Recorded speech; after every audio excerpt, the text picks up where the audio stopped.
Hello friends, कैसे हैं आप सब लोग। स्वागत है आप सभी का आपके अपने यूट्यूब चैनल सयानी क्लासेस पर।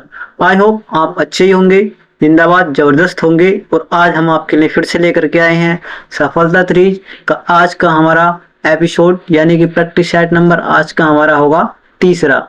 ये हमारा आज का तीसरा प्रैक्टिस सेट होने वाला है और आप इस सभी को आज हमारे साथ फिर से करने वाले हैं। देखिए, यूपी ट्रिपल एससी पैड 2026 के लिए ये सीरीज चलाई जा रही है। अच्छे से आपको इसमें करना है जीके जीएस, यानी कि करंट और यूपी के क्वेश्चन भी इसमें देखने को मिलने वाले हैं। आपको सभी में क्वेश्चन देखने को मिलेंगे, हर प्रकार का क्वेश्चन मिलेगा। करंट के क्वेश्चन भी मिलेंगे, साइंस का क्वेश्चन मिलेगा, हिस्ट्री का क्वेश्चन मिलेगा। कुल मिलाकर के आपको अच्छे से अच्छे क्वेश्चन इसमें देखने को मिलने वाले हैं और सभी क्वेश्चन बढ़िया हैं, एक से एक बढ़िया जबरदस्त क्वेश्चन है। आप उस सभी को करेंगे अच्छे से। चलिए देखिए, जैसे कि आज का हमारा इसमें पहला क्वेश्चन दिया गया है कि गवर्नर जनरल के पद पहली बार किस अधिनियम के अंतर्गत बनाया गया था। बताएंगे किस अधिनियम के अंतर्गत बनाया गया था गवर्नर जनरल का पद। बताइएगा इसमें आंसर क्या हो जाएगा। 1773 का रेगुलेट एक्ट अधिनियम, या फिर भारतीय परिषद अधिनियम 1961 का, सॉरी 1861 का, या फिर इट्स इंडियन अधिनियम 1784 का, या फिर चार्ट अधिनियम 1793 का, या फिर इनमें से कोई नहीं। बताएंगे इसका आंसर क्या हो जाएगा। देखिए बात करेंगे इसमें इसमें हमारा आंसर क्या हो जाएगा। देखिए इसमें हमारा आंसर क्या हो जाएगा। ऑप्शन नंबर इसमें हमारा ए इसमें राइट आंसर हो जाएगा। 1773 का रेगुलेटिंग एक्ट अधिनियम, ये इसके एक्ट के द्वारा ही इसको बनाया गया था। बात करेंगे देखिए 1773 का रेगुलेट एक्ट। अब इसके बारे में हम कुछ देखिए बात करने वाले हैं। चलिए देखिए जानते हैं इसके बारे में कुछ जानकारी। जैसे कि 1773 बात करेंगे। 1773 1773 में कोलकाता में यानी कि कलकत्ता में सुप्रीम कोर्ट बना था। 1773 में सुप्रीम कोर्ट बना था। कब बना था? ये बना था 1774 के आसपास। 1774 में इसको बनाया गया था। इस रेगुलेट एक्ट के अनुसार ही ये बना था। चलिए 74 में, ये मैंने 73 कर दिया, इसको आप 74 करेंगे। देखिए और बात करेंगे इसके प्रथम जो मुख्य न्यायाधीश थे, यानी कि इसके फर्स्ट जो न्यायाधीश थे मुख्य, वो कौन थे। मुख्य न्यायाधीश के बारे में बात करेंगे, वो कौन थे इसके बारे में आप हमें बताएंगे वो कौन थे। देखिए इनके जो पहले इसके जो मुख्य न्यायाधीश थे वो कौन थे।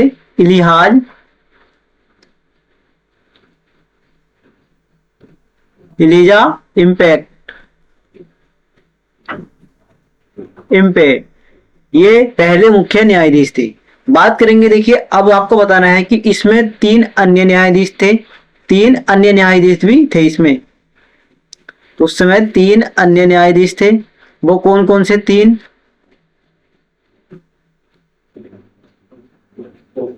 अन्य न्यायाधीश, वो कौन कौन थे उसके बारे में बताएंगे। देखिए एक आया था हमारा चैम्बर्स,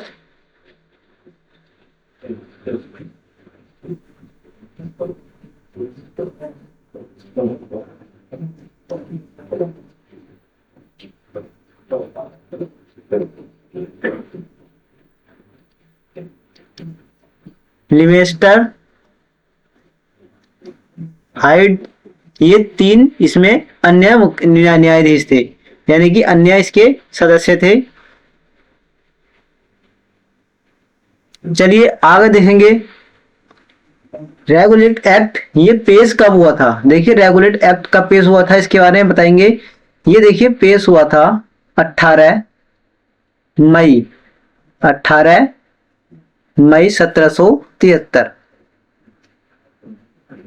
1773 ईस्वी में इसको पेश किया गया था।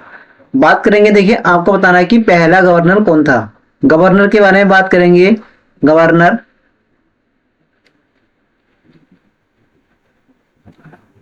गवर्नर के बारे में बात करेंगे तो वो कौन था। क्लाइव। बात करने वाले हैं कि बंगाल का गवर्नर जनरल कौन था। बंगाल का पहला गवर्नर जनरल कौन था उसके बारे में बात करेंगे। बंगाल का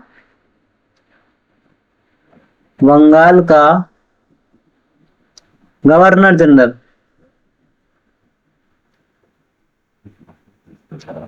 गवर्नर जनरल कौन था? ये था हेस्टिंग।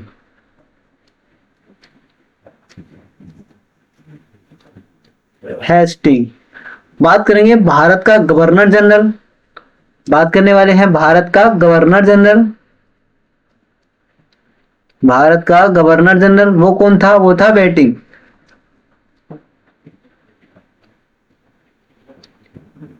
ये अब बात करेंगे इसको, ये जो वेंटिंग था ये 1833 का जो एक्ट था उसके द्वारा ये बनाया गया था। बात करेंगे आगे कि भारत का वायसराय, भारत का वायसराय वो कौन था? वो था कैनिंग। कैनिंग 1858 एक्ट के अनुसार इसको बनाया गया था। चलिए ये देखिए, ये इनके बारे में जानकारी हो गई है। ये आपको सभी को याद करने हैं, अच्छे से इनको नोट करना है। बात करेंगे अब अगले क्वेश्चन पे। अगला क्वेश्चन इसमें अपना क्या दिया गया, इसका हमने आंसर लगा दिया है। इसके देखेंगे, अगला बात करेंगे। अगला दिया गया है कि मोहिनी अट्टम, मोहिनी अट्टम भारत के किस राज्य का शास्त्रीय नृत्य है? आपको बताना है कि किसका ये शास्त्रीय नृत्य है। मोहिनी अट्टम किस राज्य में ये होता है? तमिलनाडु में, कर्नाटक में, मध्य प्रदेश, केरल या फिर इनमें से कोई नहीं? बताएंगे ये कहाँ पर होता है। देखिए मोहिनी अट्टम के बारे में कुछ बात करेंगे। इसके बारे में हम क्या करने वाले हैं, बात करेंगे इसके बारे में। देखिए मोहिनी अट्टम की बात करेंगे तो इसमें कसूवा साड़ी पहनी जाती है। जब ये मोहिनी अट्टम किया जाता है तो इसमें क्या होता है, कसूवा साड़ी पहनी जाती है। इसमें ध्यान रखेंगे, आपको एक छोटी छोटी पॉइंट नोट करना है। इसमें कसाबू साड़ी, कसूबा नहीं कसाबू साड़ी पहनी जाती है। इसमें कसाबू साड़ी पहनी जाती है। और बात करेंगे इसकी भाषा की, इसमें भाषा के बारे में बात करेंगे। इसकी भाषा कैसी है? मणि प्रबलम, मणि प्रबलम, मणि प्रबलम इसकी भाषा है। और देखिए ये किससे मिलकर के बनती है? ये बनती है तमिल प्लस मलयालम। ये क्वेश्चन मैंने एक बार और आपको करा दिया है, आप उसको ध्यान होगा तो इसको आपको अच्छे से करना है। ये दो भाषाओं से मिलकर के बनी है, तमिल और मलयालम से। बात करेंगे इसकी जो पुस्तक है कौन सी है।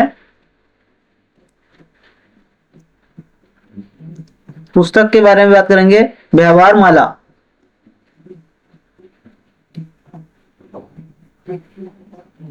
व्यवहार माला ये इसकी पुस्तक है। इसके बारे में आपको इसमें जानकारी मिलेगी। यह एक ही महिला का, यानी केवल एकल महिला द्वारा इसको किया जाता है। मोहिनी अट्टम को एकल महिला करती है, केवल एक ही महिला इसको करती है, एक ही महिला के द्वारा ये किया जाता है। और इसके बारे में देखेंगे, केवल एक महिला के द्वारा ये किया जाता है। और देखिए इसमें बात करेंगे नाट्य शास्त्र में इसका जिक्र मिलता है। इसका किसका? मोहिनी अट्टम का जिक्र मिलता है नाट्य शास्त्र में। नाट्य शास्त्र में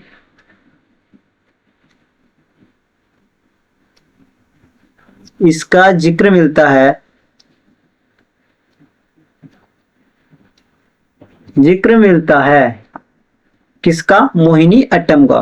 बात करेंगे यह एक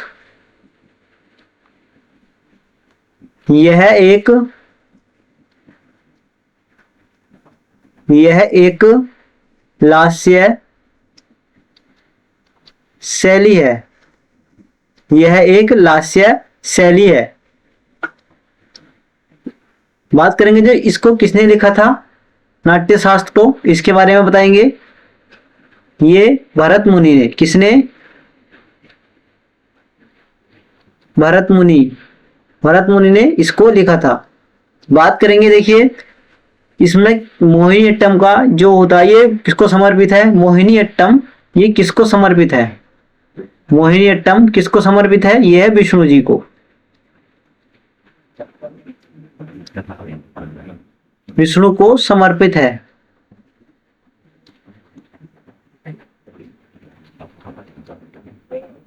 विष्णु जी को ये समर्पित है। बात करेंगे देखिए आप देख सबसे पहले आप जानेंगे कि मोहिनीअट्टम का जो अर्थ क्या होता है। देखिए मोहिनी की बात करेंगे हम।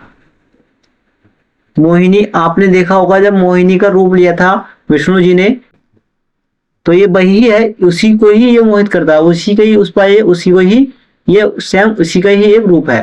मोहिनी का वो होता है अर्थ इसका सुंदर स्त्री, सुंदर स्त्री, सुंदर स्त्री इसका ये अर्थ होता है। और देखिए बात करेंगे अट्टम की। अट्टम, अट्टम का अर्थ क्या होता है, नृत्य। अट्टम का अर्थ हो गया है नृत्य। और देखिए इस मोहिनी अट्टम को ही, मोहिनी अट्टम को ही क्या कहते हैं, जादूगरनी का नृत्य है, जादूगरनी का नृत्य है,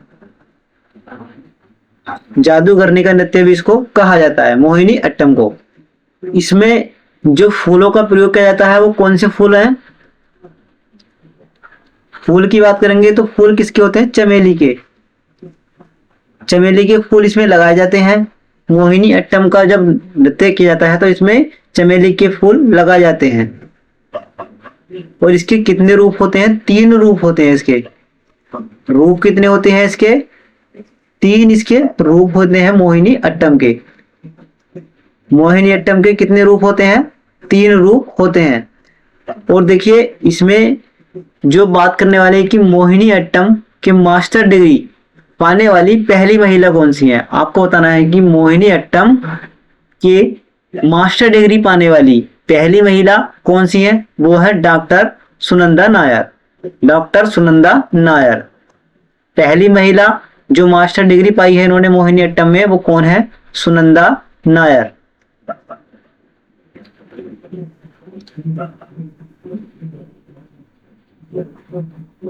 सुनंदा नायर ये पहली महिला है। और इनकी जननी किसे कहा जाता है, मोहिनी अट्टम की जननी ये है कल्याणी, कल्याणी कुट्टी,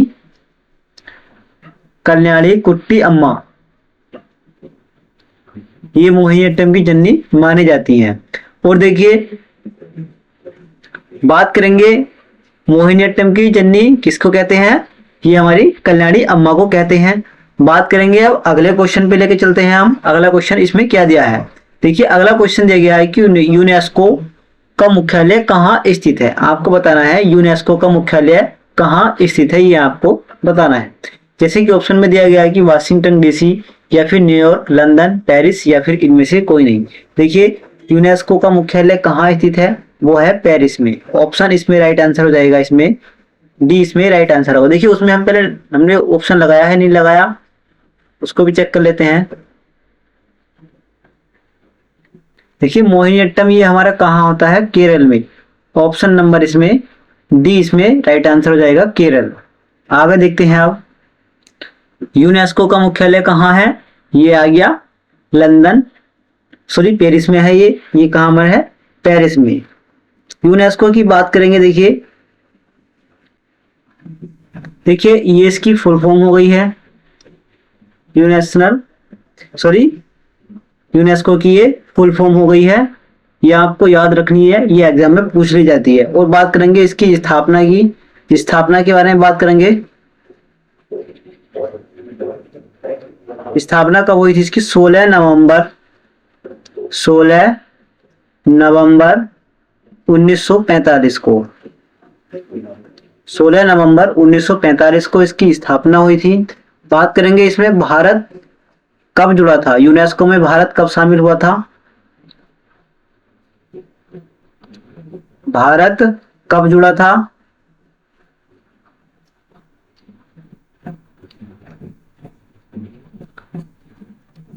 देखिए भारत जुड़ा था 1946 में। 1946 में भारत इसमें शामिल हुआ था। देखिए सबसे ज्यादा स्थल यानी कि यूनेस्को के सबसे ज्यादा स्थल कहाँ पर है? वो है इटली में। सबसे ज्यादा स्थल कहाँ पर है इसके? इटली में। कितने हैं? 60। 60 स्थल है यूनेस्को के सबसे ज्यादा। कहाँ पर? इटली में। और भारत में कितने हैं? 43, 43। भारत की बात करेंगे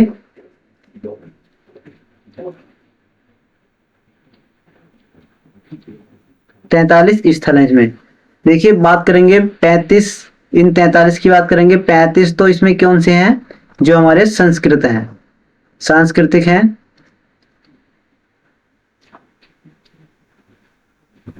सांस्कृतिक।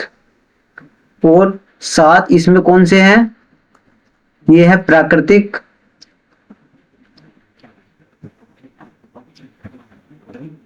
और एक कैसा है? मिश्रित।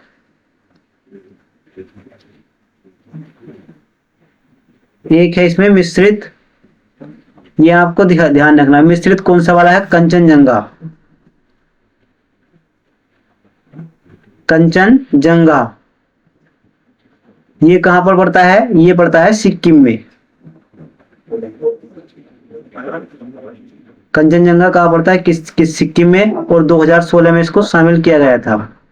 कब? 2016 में। यूनेस्को में कब शामिल किया गया था? 2016 में। चलिए आगे देखते हैं इसमें और कुछ थोड़ी सी और जानकारी। यूनेस्को का जब भारत का पहला स्थल है वो कौन सा है? यानी कि यूनेस्को का पहला कौन सा है? ये बात बताएंगे। भारत का पहला स्थल, पहला यूनेस्को स्थल कौन सा है?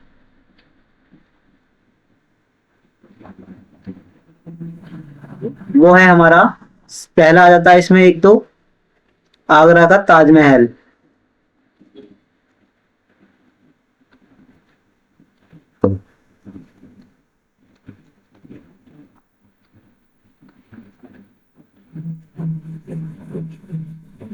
ताजमहल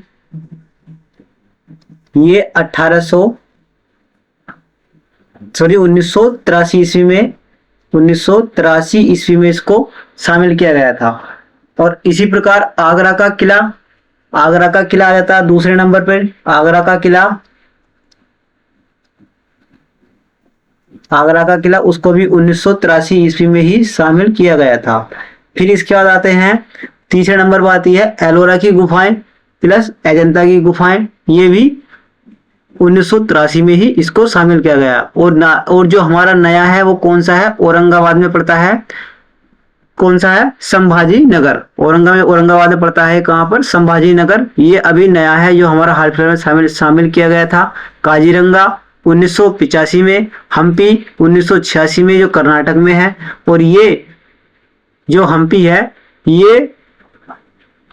हम्पी है आपको ये बताना है कि ये कितने रुपए के नोट पर चिन्हित है। आपके लिए एक क्वेश्चन रहेगा कि हम्पी कितने रुपए के नोट पर चिन्हित है, ये आपको बताना है। और देखिए खजुराहो ये कब शामिल हुआ था? ये भी 1986 में शामिल हुआ था। जो कहाँ पड़ता है? मध्य प्रदेश में। खजुराहो जो है चंदेल शासकों ने इसको बनवाया था, खजुराहो को। ये बात आप ध्यान रखिए। जितना मैंने आपको बताया उसको आपको नोट करना है, क्योंकि इसमें हमारा जो पेन है वो गड़बड़ कर रहा है थोड़ा सा, क्योंकि ज्यादा चलते हुए ये दिक्कत है। तो इसलिए आपको मैं जो बता रहा हूं आपको उसको नोट करना है। अगला क्वेश्चन दिया गया इसमें कि भारत का सर्वोच्च साहित्य पुरस्कार कौन सा है। आपको बताना है कि भारत का सर्वोच्च साहित्य पुरस्कार कौन सा है। बताएंगे ज्ञानपीठ पुरस्कार या फिर साहित्य अकादमी पुरस्कार या फिर व्यास सम्मान पुरस्कार या कबीर पुरस्कार या इनमें से कोई नहीं। बताएंगे कौन सा है सबसे सर्वोच्च पुरस्कार। देखिए सबसे सर्वोच्च पुरस्कार है वो, इसमें हमारा आंसर क्या हो जाएगा? इसमें हमारा राइट आंसर हो जाएगा ए ऑप्शन। ज्ञानपीठ पुरस्कार सबसे सर्वोच्च है। इसकी स्थापना कब हुई थी? देखिए इसकी स्थापना हुई थी 1961 में। 1961 में इसकी स्थापना हुई थी। और ये पहली बार जो दिया गया था, पहली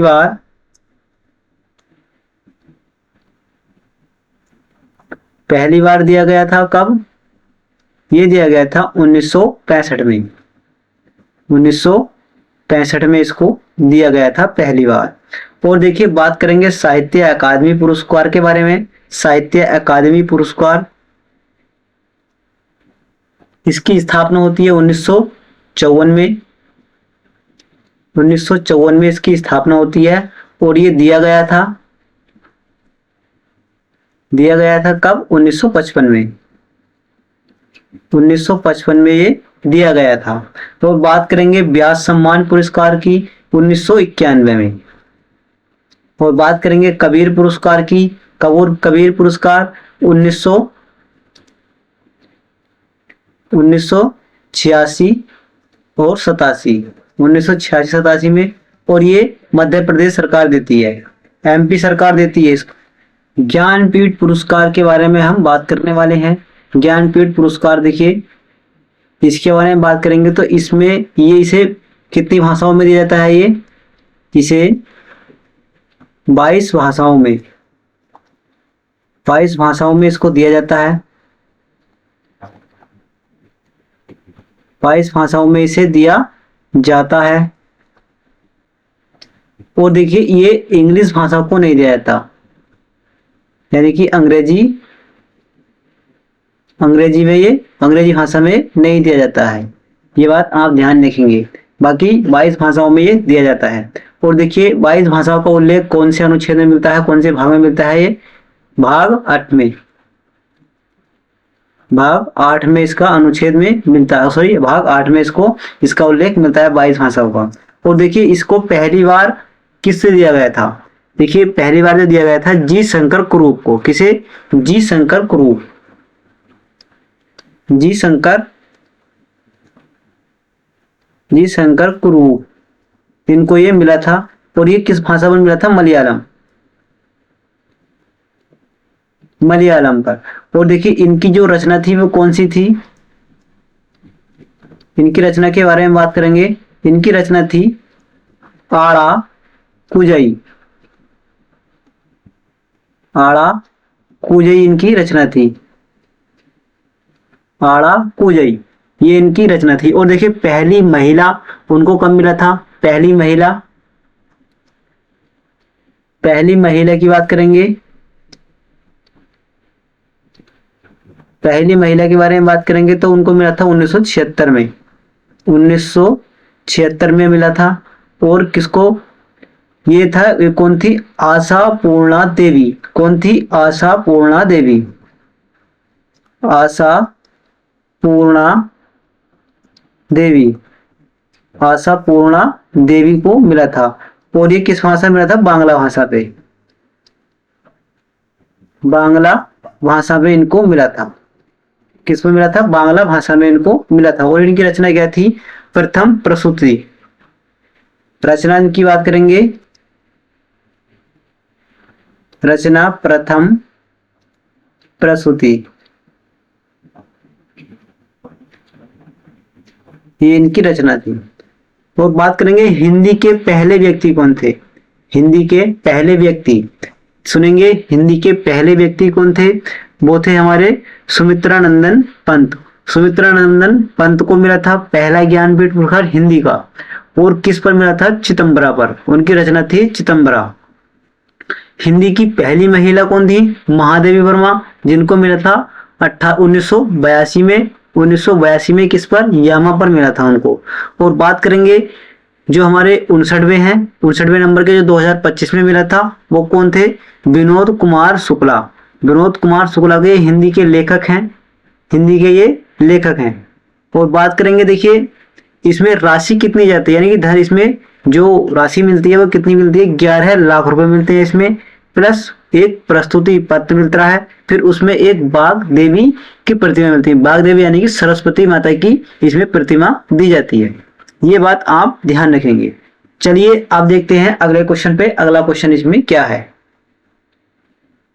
अगला क्वेश्चन दिया गया है कि भारत का पहला 14 लेन महामार्ग एक्सप्रेस वे कौन सा है? आपको बताना है कि 14 लेन का जो एक्सप्रेस वे है, जो हम महामार्ग के नाम से भी जानते हैं, वो कौन सा है? जैसे कि मुंबई से पुणे एक्सप्रेस वे, या फिर यमुना से यमुना एक्सप्रेस वे, या फिर आगरा लखनऊ एक्सप्रेस वे, या दिल्ली मेरठ एक्सप्रेस वे, या इनमें से कोई नहीं। बताएंगे कौन सा है जो 14 लेन का महामार्ग एक्सप्रेस वे है, वो आपको बताना है। देखिए इसमें हमारा राइट आंसर क्या हो जाएगा? इसमें हो जाएगा हमारा डी, इसमें राइट आंसर हो जाएगा दिल्ली से मेरठ का जो एक्सप्रेस वे है वो 14 लेन का एक्सप्रेस वे है। देखिए इसकी शुरुआत कब हुई थी? वो हुई थी 2021 में। कब हुई थी? 2021। 2021 में इसको शुरू हुआ था ये।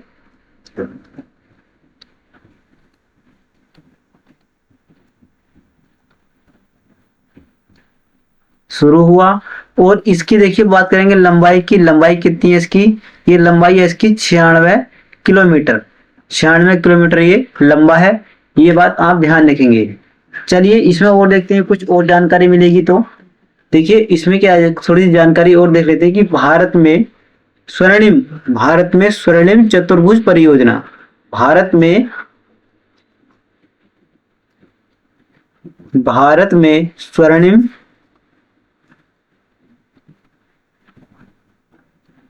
चतुर्भुज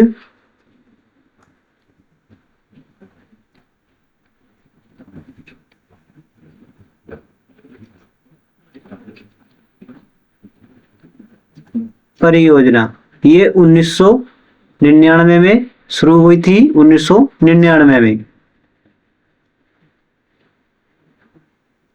1999 में शुरू हुई। और देखिए इसको पूर्ण कब हुआ था? ये 2021 में। 2021 में ये पूर्ण हुई थी। बात करेंगे इसकी लंबाई के बारे में। इसकी लंबाई कितनी है? वो है 5846 किलोमीटर, यानी कि 5846 किलोमीटर इसकी लंबाई है। और देखिए सर्वाधिक पक्की सड़कें, इसके बारे में बात करेंगे। सर्वाधिक पक्की सड़कें, देखिए पहले हम स्वर्णिम चतुर्भुज के बारे में जान लेते हैं। जैसे कि यह है हमारा दिल्ली, फिर इसके बाद इधर आ जाता है हमारा मुंबई, फिर इसके बाद इधर हमारा आता है चेन्नई। ये आ गया हमारा चेन्नई। चेन्नई के बाद फिर इधर हमारा आ जाता है कोलकाता। फिर इसके बाद यहाँ पर कोलकाता, फिर दिल्ली। ये हमारा ये इसका स्वर्णिम चतुर्भुज, यानी कि चारों भुजाएं इसकी बराबर होंगी। ये इधर से भी आपको बराबर देखने को मिलने वाला है ये। और बात करेंगे इसमें सर्वाधिक पक्की सड़कें की बात करेंगे। सर्वाधिक पक्की सड़कें कहाँ है? सर्वाधिक पक्की सड़कें वो किस राज्य में है? वो है महाराष्ट्र में। महाराष्ट्र में सर्वाधिक पक्की सड़कें हैं। और बात करेंगे राष्ट्रीय राजमार्ग भी। सबसे ज्यादा राष्ट्रीय राजमार्ग कहां पर हैं?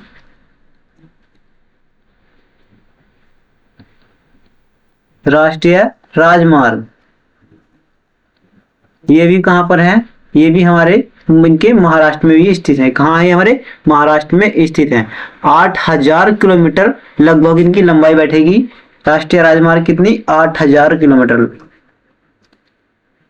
सॉरी 18,000 किलोमीटर इसमें लगभग लंबाई बैठने वाली है। 18,000 किलोमीटर इसमें जो कुल राजमार्ग हैं उनकी जो लंबाई बैठने वाली है वो कितनी? 18,000 किलोमीटर उसकी लंबाई बैठने वाली है। और देखिए भारत की सबसे ऊंची सड़क, भारत की सबसे ऊंची सड़क, भारत की सबसे ऊंची सड़क,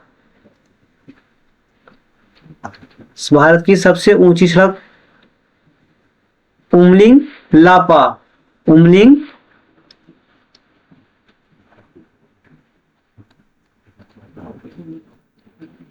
उमलिंग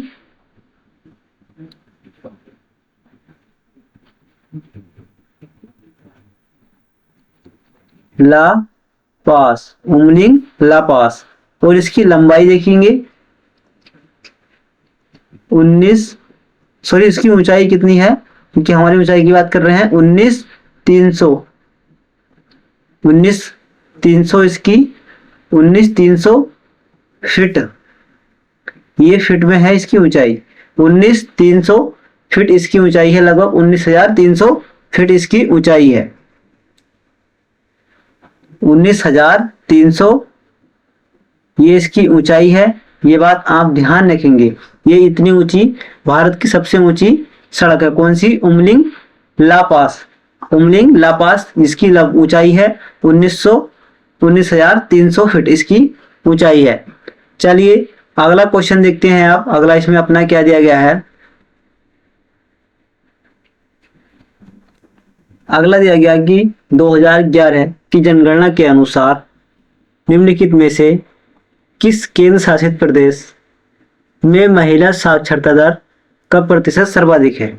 2011 की जनगणना के अनुसार भारत में निम्नलिखित में से किस केंद्र शासित प्रदेश में महिला साक्षरता दर का प्रतिशत सर्वाधिक रहा है, ये आपको बताना है। दिल्ली एनसीआर में, या फिर लक्षद्वीप में, या फिर पुदुचेरी, चंडीगढ़, या फिर इनमें से कोई नहीं। बताएंगे किसमें सर्वाधिक रहा है। देखिए सर्वाधिक की बात करेंगे तो वो रहा है हमारा लक्षद्वीप। कौन सा? लक्षद्वीप। ऑप्शन बी इसमें हो जाएगा राइट आंसर। देखिए इसमें बात करेंगे यूटी में सबसे प्रथम स्थान है, यानी कि केंद्र शासित प्रदेश में सबसे प्रथम स्थान है। यूटी में प्रथम, यूटी में प्रथम स्थान, यूटी में सब प्रथम स्थान है किसका? लक्षद्वीप का। और बात करेंगे इसकी परसेंटेज के बारे में कितना है, तो यह है 92.28%। 92.28%। और बात करेंगे देखिए अब साक्षरता के बारे में। साक्षरता में पहला स्थान, साक्षरता में पहला स्थान वो है केरल का। किसका है? केरल। साक्षरता में पहला स्थान किसका है? केरल का है। केरल कितने परसेंट है? 94%। 94% में ये इसका आ जाता है। और बात करेंगे इसमें मेल और फीमेल के बारे में। मेल फीमेल, तो उसमें मेल फीमेल के बारे में बात करेंगे। 96% मेल है और 92% फीमेल। 92% फीमेल, 96% मेल और 92% फीमेल। ये इसमें आप ध्यान रखेंगे, ये इनकी परसेंटेज का आंकड़ा है। और बात करेंगे देखिए अब सबसे कम साक्षरता दर के बारे में बात करेंगे। ये थी सर्वाधिक, अब न्यूनतम। न्यूनतम में कौन है? न्यूनतम में आता हमारा बिहार। सॉरी न्यूनतम में, हाँ न्यूनतम में आता हमारा बिहार। न्यूनतम में आ जाता है बिहार। वो कितनी आ जाती है? 61.80%। और देखिए ये इसमें सर्वाधिक, और ये इसमें प्रथम स्थान तो आता है केरल का और दूसरा स्थान आता है इसमें मिजोरम का। दूसरा स्थान मिजोरम आ जाता है 91.58%।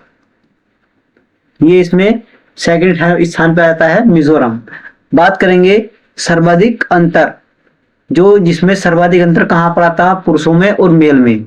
उसके बारे में हम बात करेंगे। ये देखिए बिहार है,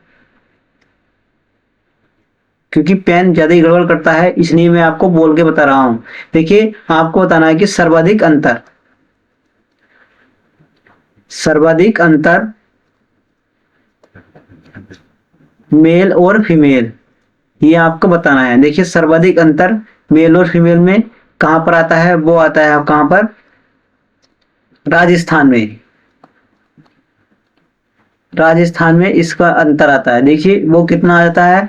लगभग 27.85%। 27.85% इसमें अंतर आ जाता है। ये बात आप अच्छे से ध्यान रखेंगे। देखिए साक्षरता होने की उम्र कितनी है, यानी कि आपको साक्षरता में गिनती कब की जाएगी? जब आप 7 वर्ष के हो जाएंगे। कितने? 7 वर्ष के हो जाएंगे तो आपको साक्षरता में गिनती होने लगेगी।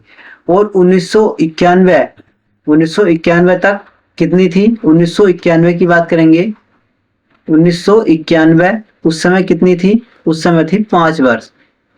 कितनी? 5 वर्ष।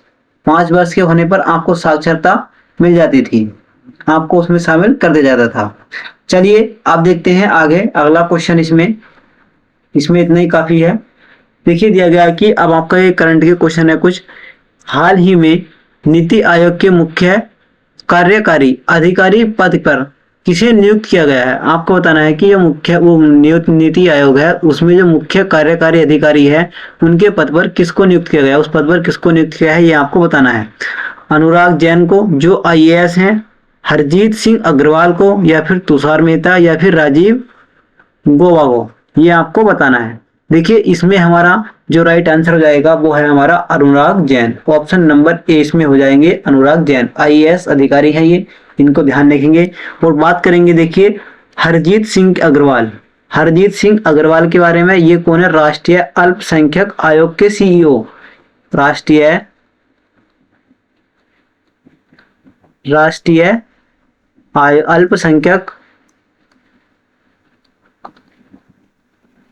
अल्पसंख्यक आयोग के CEO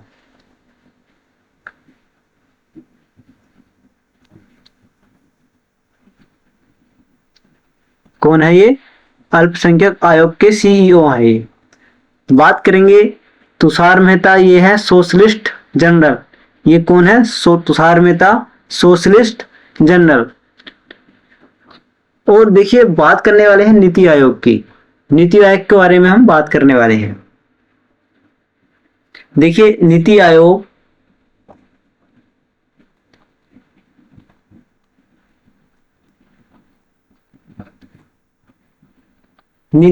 के बारे में बात करने वाले हैं। ये योजना आयोग के स्थान पर आया था, यानी कि जो उस समय जो पहले हमारा नीति योजना आयोग था उसके स्थान पर ये आया था।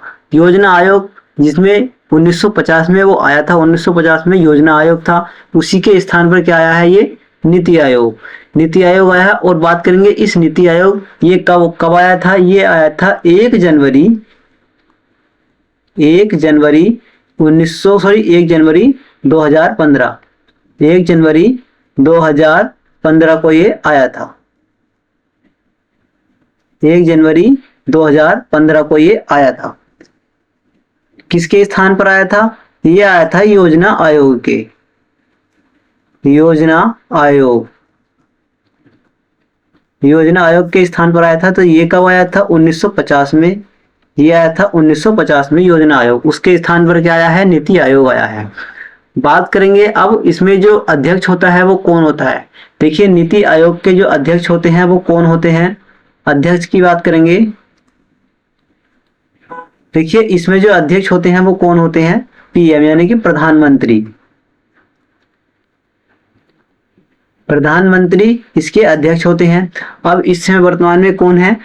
माननीय नरेंद्र मोदी जी जो हमारे PM हैं वो ही इसके अध्यक्ष हैं। और बात करेंगे इसके उपाध्यक्ष। इस समय उपाध्यक्ष कौन है? अशोक लाहिड़ी। कौन है? लाहिड़ी। और ये किसके स्थान पर आए थे? देखिए उपाध्यक्ष भी लिखेंगे पहले, इसके बाद उपाध्यक्ष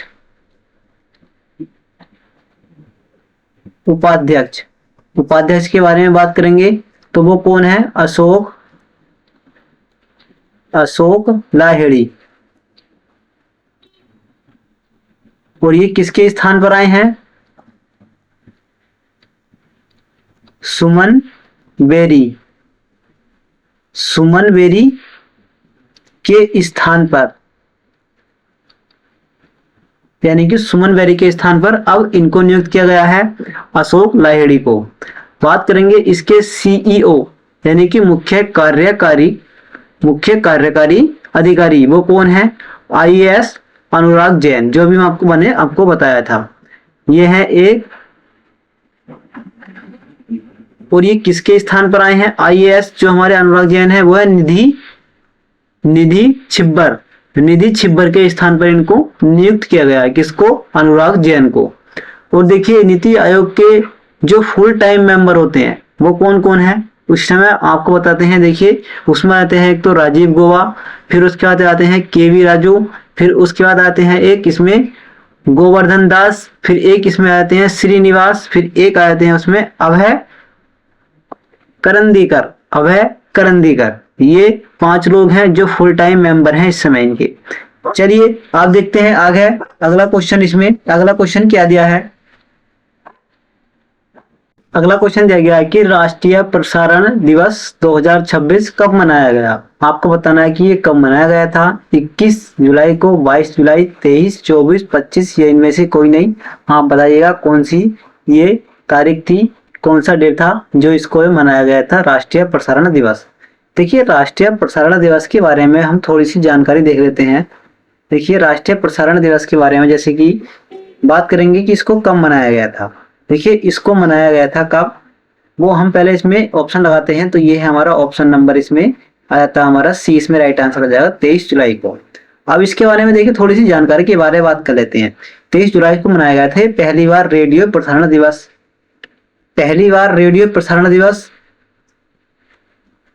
जो फर्स्ट बार रेडियो प्रसारण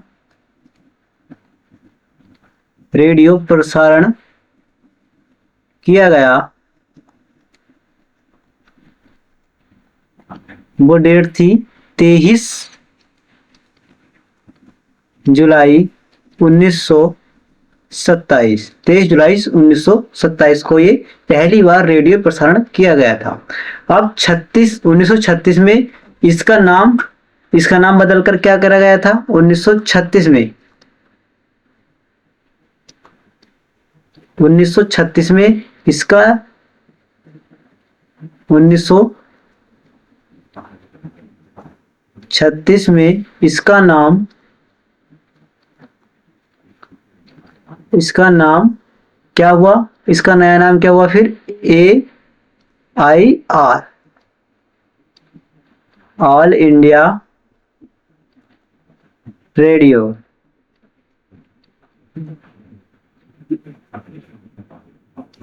ये इसका नया नाम हो गया था। अब बात करेंगे 1956 में राष्ट्रीय प्रसारण के रूप में इसको कब मनाया गया, ये मनाया गया था। देखिए राष्ट्रीय 1956 में राष्ट्रीय प्रसारण के रूप में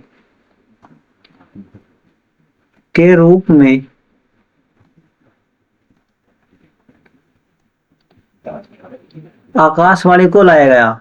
किसको, आकाशवाणी को।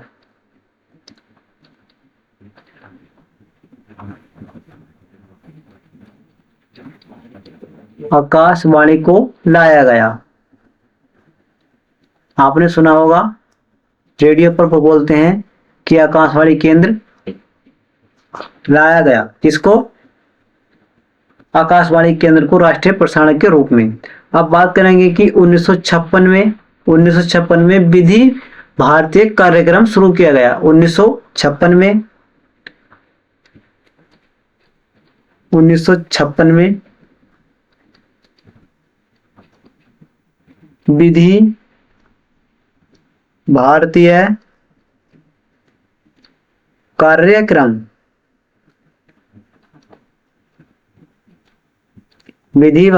कार्यक्रम शुरू किया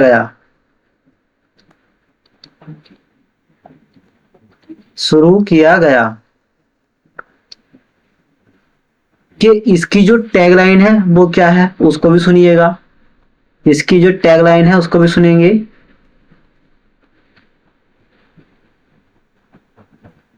टैगलाइन क्या है इसकी,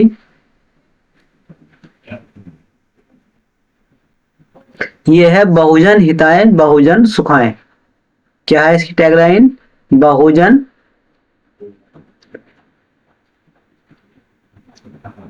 हिताय बहुजन सुखाय।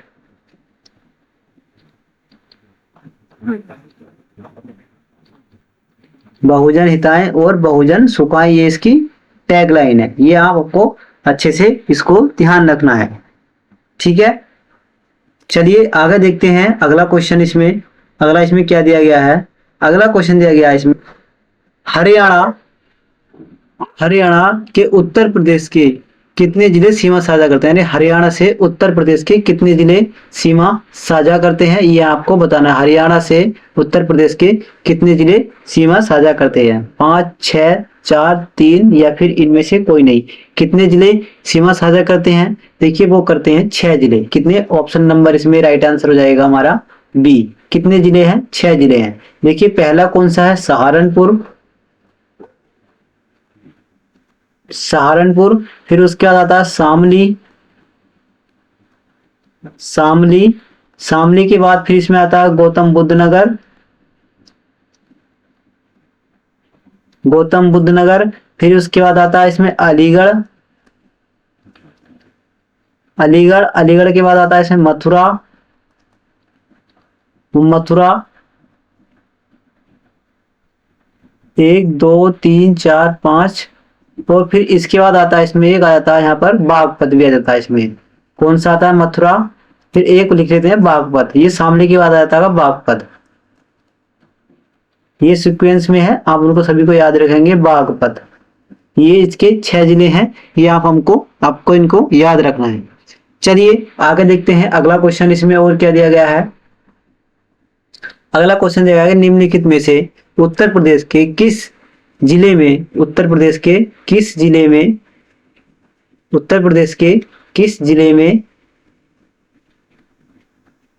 मयूर संरक्षण केंद्र स्थित है? ये आपको बताना है। यानी कि मयूर संरक्षण केंद्र कहां पर स्थित है, ये आपको बताना है कि आगरा, मथुरा, लखनऊ, प्रयागराज या इनमें से कोई नहीं। देखिए मयूर संरक्षण केंद्र कहां पर स्थित है? ये है हमारा ऑप्शन नंबर 20 में राइट आंसर हो जाएगा मथुरा वृंदावन में ये स्थित है। चलिए आगे देखेंगे अगला इसमें और कुछ। अगला इसमें क्या दिया गया है कि निम्नलिखित में से कौन सा स्थान सितार और सुरबहार के इमदाद खानी घराने के लिए जाना जाता है? ये आपको बताना है कि सितार और सुरबहार के इमदाद खानी घराने के लिए जाना जाता है।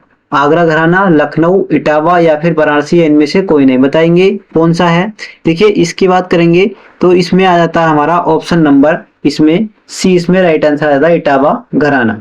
बात करेंगे इमदाद खानी घराने के बारे में। इमदाद खानी घराने के बारे में, इसके बारे में हम बात करेंगे। देखिए इसके बारे में हम जब बात करेंगे तो इसके संस्थापक की बात करेंगे, उस्ताद इमदाद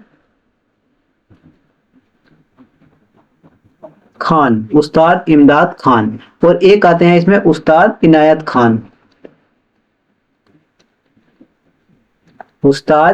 खान। ये 2 व्यक्ति इसके संस्थापक माने जाते हैं। और देखिए बात करेंगे इसमें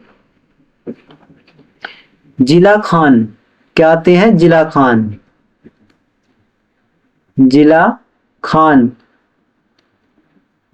खान इस घराने की पहली महिला गायिका थी। कौन? पहली महिला गायिका यानी कि कलाकार कौन थी? जिला खान। राजीव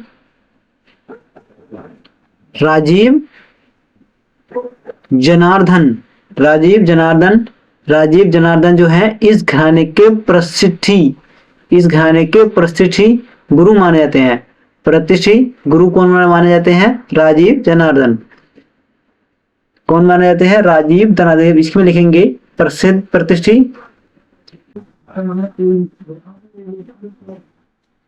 पेन बहुत ही ज्यादा गड़बड़ कर रहा है। प्रतिष्ठित गुरु, इस घराने के प्रतिष्ठित गुरु कौन है? वह है राजीव जनार्दन। प्रतिष्ठित गुरु कौन है इसके? राजीव जनार्दन। ये हमारे इसमें प्रतिष्ठित गुरु माने जाते हैं। चलिए आगे देखेंगे अगला इसमें क्वेश्चन क्या दिया गया है। और अब कि प्रसिद्ध बांसुरी वादक हरिप्रसाद चौरसिया का जन्म कहाँ हुआ था? बताएंगे हरिप्रसाद चौरसिया का जन्म कहाँ पर हुआ था, ये आपको बताना है। आंसर बताइएगा, इसका आंसर क्या हो जाएगा। हरिप्रसाद चौरसिया का जन्म कहाँ हुआ था। हरिप्रसाद चौरसिया का जन्म कहाँ हुआ था, ये आपको बताना है। हजरतगंज, पार्क स्ट्रीट, या फिर लोकनाथ, या फिर लोखंड वाला, या फिर इनमें से कोई नहीं। बताएंगे कहाँ पर हुआ था। देखिए इनका जन्म हुआ था वो लोकनाथ में हुआ था, यानी कि Allahabad. Option number C, option C इसमें राइट आंसर हो जाएगा। इनका जन्म हुआ था 1 जुलाई 1938 में। कहाँ हुआ था, 1 जुलाई 1968 में हुआ था, लोकनाथ में हुआ था, इलाहाबाद में ये पड़ता है। इनके पिता का नाम था छेदीलाल चौरसिया। पिता का नाम छेदीलाल चौरसिया, बहुत ध्यान से सुनना है। पिता का नाम इनका क्या है, छेदीलाल चौरसिया था। इनको संगीत नाट्य अकादमी पुरस्कार मिला था 1984 में। संगीत नाट्य अकादमी पुरस्कार कब मिला था, 1984 ईस्वी में। और पद्म भूषण इनको मिला था 1992 में। पद्म भूषण 1992 में, और पद्म विभूषण 2000, पद्म विभूषण 2000 में इनको मिला था। ये बात आप ध्यान रखेंगे। पद्म भूषण, इनको पद्म विभूषण मिला था 2000 में, और पद्म भूषण मिला था 1992 में, और संगीत नाट्य अकादमी मिला था इनको 1984 ईस्वी में। चलिए अब देखते हैं अगले क्वेश्चन के बारे में। अगला क्वेश्चन इसमें दिया गया है कि भारतीय साहित्य में आरंभिक 20वीं शताब्दी के मुख्य हिंदुस्तानी लेखक धनपत राय को किस नाम से जाना जाता है, ये आपको बताना है। देखिए जैसे दिया गया है आपको कि फिराक गोरखपुरी, या फिर बंकिम चंद्र चटर्जी, या फिर अशोक वाजपेयी, या फिर मुंशी प्रेमचंद, या इनमें से कोई नहीं। बताएंगे इसमें आंसर क्या हो जाएगा। देखिए इनके बारे में बात करने वाले हैं। धनपत राय किसे कहा जाता है, देखिए धनपत राय कहा जाता है मुंशी प्रेमचंद को। ऑप्शन नंबर इसमें राइट आंसर हो जाएगा हमारा सी, ऑप्शन सी इसमें राइट आंसर हो जाएगा। देखिए अब बात करेंगे मुंशी प्रेमचंद के बारे में, बहुत ध्यान से सुनना है जो मैं आपको बताने जा रहा हूँ। देखिए इनका जन्म 31 जुलाई 1880 ईस्वी में, 31 जुलाई 1880 ईस्वी में लम्ही गांव में हुआ था। कहाँ हुआ था, लम्ही गांव में। लम्ही गांव कहाँ पड़ता है, ये पड़ता है वाराणसी में। कहाँ पर, वाराणसी में पड़ता है। और इनका जो मूल नाम था धनपत राय श्रीवास्तव। क्या नाम था, धनपत राय श्रीवास्तव इनका मूल नाम था। और इनका उपनाम क्या था, नवाब राय। उपनाम क्या था इनका, नवाब राय, जो कि उर्दू में था। उर्दू में इनका नाम क्या था, नवाब राय। और हिंदी की बात करेंगे तो प्रेमचंद। ठीक है, अब बात करेंगे इनकी मृत्यु के बारे में। इनकी मृत्यु कब हुई थी, इनकी मृत्यु हुई थी 8 अक्टूबर 1936। 8 अक्टूबर 1936 को इनकी मृत्यु हुई थी। बात करेंगे इनके प्रमुख कुछ उपन्यास हैं, उनके बारे में हम जानकारी देंगे। देखिए जैसे कि आता है गोदान, गबन, सेवा सदन, और एक निर्मला, ये इनके। और एक आता है इसमें रंगभूमि, एक आता है कर्मभूमि, एक आता है प्रेमाख्यान। ये इनके कुछ उपन्यास हैं जो आपको याद रखने हैं। मोस्ट मैंने आपको बताए हैं, बहुत ही ध्यानपूर्वक हमको रखना है। एग्जाम में कई बार ये पूछे गए हैं। गोदान कई बार आया है, गबन कई बार आया है, सेवा सदन कई बार आया है, निर्मला ये भी कई बार आ गया है, रंगभूमि, कर्मभूमि, ये सब कुछ इसमें जो मैंने आपको दिए हैं, जितने भी उपन्यास दिए हैं, ये कई बार एग्जाम में पूछ लिए गए हैं। अब बात करेंगे इनके कुछ कहानी के बारे में। जो कुछ कहानी है उसके बारे में देख लेते हैं। जैसे कि ईदगाह, ये भी कई बार पूछ लिया गया है एग्जाम में। मैंने सारे आपको मोस्ट दिए हैं, आपको याद रखने हैं। फिर उसके बाद आते हैं एक नमक का दरोगा, ये भी कई बार एग्जाम में पूछ लिया गया है। ये क्या है, कहानी है इनकी। बात करेंगे कफन, ये भी एक इनकी कहानी है। एक आती है पूस की रात, पूस की रात, ये भी एक इनकी कहानी है।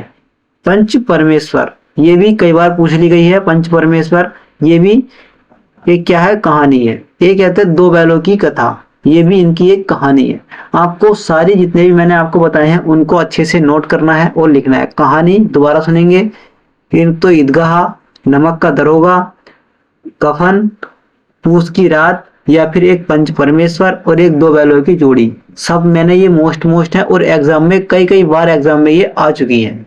चलिए अब बढ़ का बात करेंगे आगे अगले क्वेश्चन पर। अगला क्वेश्चन इसमें अपना क्या दिया गया है। अगला क्वेश्चन इसमें दिया गया है कि महादेवी वर्मा को ज्ञानपीठ पुरस्कार कब मिला था। महादेवी वर्मा को ज्ञानपीठ पुरस्कार कब मिला था, 1980 में, 1943, 1946, 1982, या फिर इनमें से कोई नहीं। देखिए महादेवी वर्मा को ज्ञानपीठ पुरस्कार जो मिला था वो मिला था 1982 में। ऑप्शन नंबर डी इसमें राइट आंसर हो जाएगा 1982 में। बहुत ही ध्यान से सुनेंगे आप महादेवी के बारे में, इनको भी आपको नोट करना है। देखिए इनका जन्म कब हुआ था। महादेवी वर्मा का जन्म हुआ था 26 मार्च 1907 ईस्वी में। कहां पर? फर्रुखाबाद में। कहाँ हुआ था? फर्रुखाबाद में 1907 ईस्वी में हुआ था, 26 मार्च 1907 को। बात करेंगे इनके पिता के नाम के। इनके पिता का नाम क्या था? इनके पिता का नाम श्री गोविंद प्रसाद वर्मा। क्या था? गोविंद प्रसाद वर्मा इनके पिता थे। इनकी माता के बारे में बात करेंगे। इनकी माता कौन थी? श्रीमती हेमरानी देवी। श्रीमती हेमरानी देवी। और आधुनिक युग की मीराबाई को कहा जाता है। आप सभी जानते हैं, कई बार एग्जाम में पूछ लिया गया है कि आधुनिक युग की मीरा किसे कहा जाता है? किसे कहा जाता है? मीराबाई को। अब इनकी कुछ रचनाएं हैं, उसके बारे में जानकारी देंगे। देखिए मैंने आपको बताया था कि मैं आपको बहुत ही मोस्ट कहानी बता रहा हूँ, रचनाएं जो उसमें रचनाएं हैं इनकी वो सब बता रहा हूँ, उनको सभी को आप लिखना है। जैसे कि इनकी पहली रचना है निहार, रश्मि, नीरज, और एक आता है संध्या गीत, एक आता है इनकी दीप शिखा, एक आती है इनकी यामा, जिनको ज्ञानपीठ पुरस्कार भी इनको मिल चुका है यामा पर। ये बात आप ध्यान रखेंगे। और भारतीय पुरस्कार इनको कब मिला था? भारतीय पुरस्कार मिला था इनको 1943 में। और ज्ञानपीठ पुरस्कार मिला 1982 ईस्वी में। किस पर मिला है? यामा पर ही मिला, जो मैंने आपको भी बताया था, यामा पर। और इनको पद्म भूषण भी मिल चुका है। वो कब मिला है? पद्म भूषण मिला है 1956 ईस्वी में मिला है इनको पद्म भूषण। और इनको साहित्य अकादमी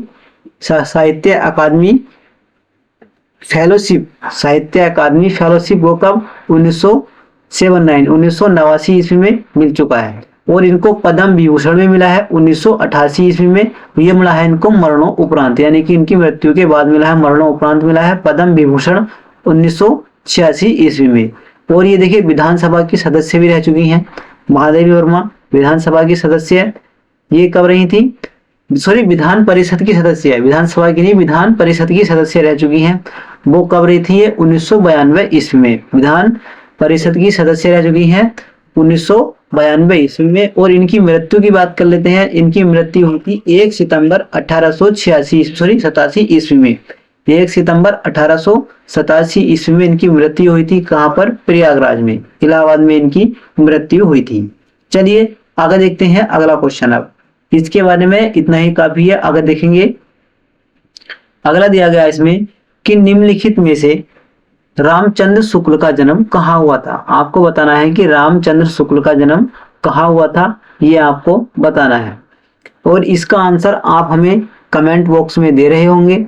और आपको बताना है कि आपके इन 15 क्वेश्चन में से आपके कितने क्वेश्चन सही गए हैं, ये बात आप हमें जरूर बताएंगे। आपको आंसर देना है कि 15 क्वेश्चन में से कितने सही हैं, आपको कमेंट करके जरूर बताएंगे। और देखिए जो ये आज का हमारा 15 नंबर का क्वेश्चन है, इसका आंसर आप हमें जरूर दे रहे होंगे। आपको बताना है कि प्रैक्टिस सेट आपको कैसा लगा। अगर अच्छा लगे तो प्लीज लाइक शेयर कमेंट जरूर करें और चैनल को भी सब्सक्राइब जरूर करें। चलिए देखिए, आपको प्रैक्टिस सेट शायद अच्छा लगेगा तो आप जरूर करेंगे। मिलते हैं फिर से अपने नेक्स्ट प्रैक्टिस सेट के साथ। तब तक के लिए राधे राधे। वीडियोस बनाने हैं, फिल्मोरा है ना।